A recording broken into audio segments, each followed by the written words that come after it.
കേരളത്തിലേക്ക് കടത്താൻ ശ്രമിച്ച 7 കിലോ കഞ്ചാവുമായി ഒഡീഷ സ്വദേശികളെ നെയ്യാറ്റിൻകരയിൽ വെച്ച് പിടികൂടി. പിടിയിലായത് കേരളത്തിലേക്ക് കഞ്ചാവ് എത്തിക്കുന്ന സംഘത്തിലെ പ്രധാന കണ്ണികളെന്ന് എക്സൈസ് സംഘം പറയുന്നു. ഓണം സ്പെഷ്യൽ ഡ്രൈവിന്റെ ഭാഗമായി എക്സൈസ് സംഘം നടത്തിയ പരിശോധനയിലായിരുന്നു പിടികൂടിയത്.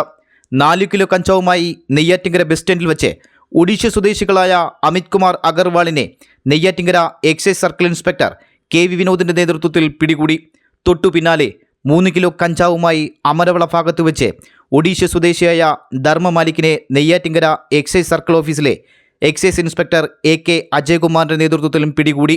കർണാടക, ബീഹാർ തുടങ്ങിയ വിവിധ കേന്ദ്രങ്ങളിൽ നിന്ന് മൊത്തമായി കഞ്ചാവ് എത്തിച്ച് ചെറുകിട ഇടപാടുകാർക്കുൾപ്പെടെ എത്തിച്ചു നൽകുന്ന സംഘത്തിലെ പ്രധാന കണ്ണിയാണ് പിടിയിലായ അമിത് കുമാർ.